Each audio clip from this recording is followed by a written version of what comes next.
Assalamualaikum warahmatullahi wabarakatuh. Ya rekan cinta, untuk kesempatan kali ini saya membahas tentang mengembalikan kepercayaan pasangan di saat hubungan mulai berantakan. Ya rekan cinta, dalam suatu hubungan banyak faktor yang mampu membuat bertahan lama.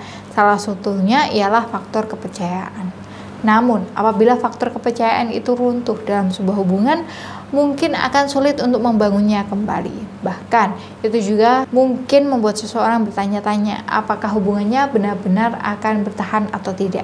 Ada cara yang halus untuk memecah kepercayaan, seperti contoh, berbicara di belakang mereka tentang hal-hal yang tidak ingin diketahui atau menghancurkan kepercayaan dengan tidak transparan tentang kebiasaan pengeluaran atau hutang. Pada akhirnya, kepercayaan akan hancur ketika tindakan tidak bisa konsisten dengan kata-kata yang diucapkan. Bahkan bagi banyak pasangan yang mengambil tindakan tepat setelah melanggar kepercayaan, hubungan mereka justru akan membaik. Jadi jika kamu mengalami kegagalan dan mempercayai hubunganmu lagi, ikuti cara-cara berikut untuk mencoba membangunnya kembali.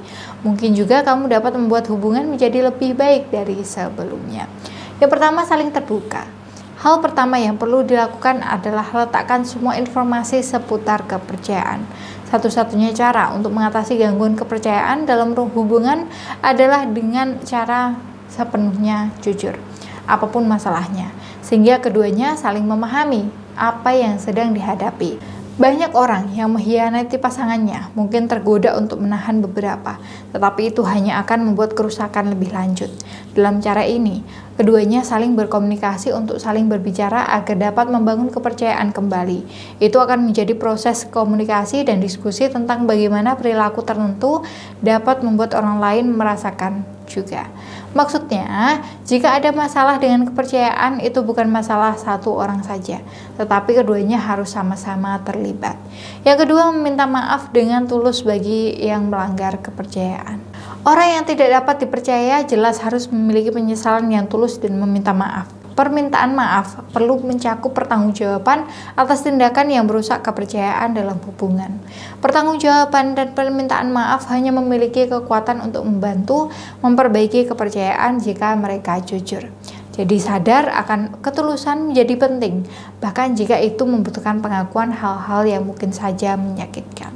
Meskipun penyesalan mungkin efektif dalam jangka pendek, jika ada kebenaran yang disembunyikan terkait dengan kerusakan pada kepercayaan, itu juga tidak akan bertahan lama. Lakukan permintaan maaf dengan keterbukaan agar pasangan dapat mengajukan pertanyaan yang mereka miliki tentang situasi tersebut. Namun, jika kamu orang yang kepercayaannya telah dikhianati, ingatlah bahwa pasanganmu mungkin tidak akan memiliki jawaban atas segala pertanyaanmu.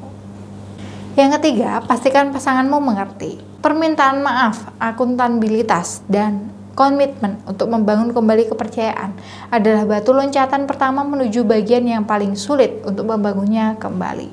Selanjutnya, pasangan perlu untuk saling memahami perasaan satu sama lain. Daripada bersifat defensif, mereka perlu mengesampingkan untuk memahami perspektif satu sama lain. Itu juga akan berujung pada empati. Bergantung pada beratnya situasi tersebut. Ini bisa dilakukan dengan cara ngobrol di meja makan atau bagi yang sudah berlangsung lama bisa dilakukan di kantor terapis. Bagaimanapun, kuncinya adalah memastikan keduanya meninggalkan pembicaraan dengan memahami tentang dari mana masalah ini terjadi dan mengapa bisa melakukan pengkhianatan atau kebohongan. Hal seperti ini tidak hanya menyediakan jalan tentang apa yang secara khusus perlu diatasi untuk memulai mencoba membangun kepercayaan kembali, tetapi juga dapat memberikan validasi penting atas lukanya. Bagi mereka yang kepercayaannya telah dikhianati, penting untuk menyadari bahwa juga perlu berempati pada pasangannya. Ini akan membantu jika kamu mencoba memahami dan memandang sebagai orang yang hancur, bukan sebagai orang yang berusaha menyakiti.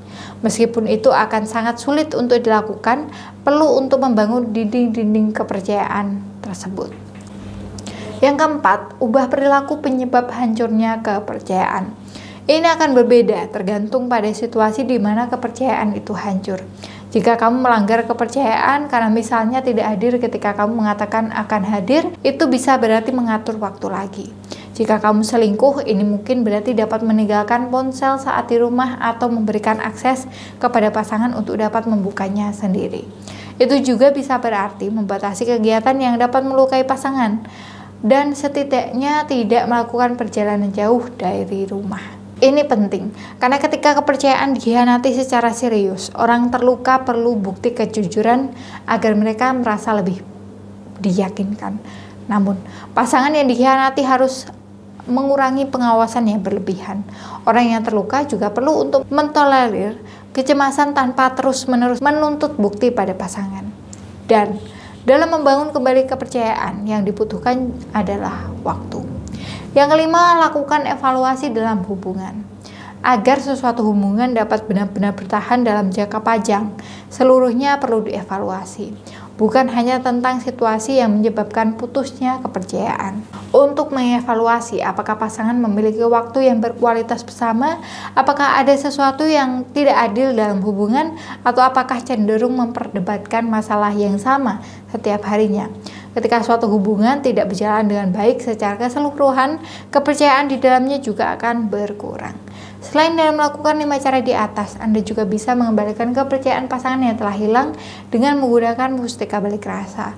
Selain bisa mengembalikan kepercayaan, saran pengasihan mustika balik rasa ini juga bisa mengembalikan rasa sayang dan cinta pasangan, membuat pasangan semakin cinta dan sayang pada Anda. Apabila Anda ingin merasakan kedahsyatan dari mustika balik rasa, silakan Anda bisa memilikinya sekarang juga dengan chat WA di nomor 081 2588 3505, atau bisa juga dengan klik link yang ada di deskripsi, karena hari ini adalah kesempatan Anda.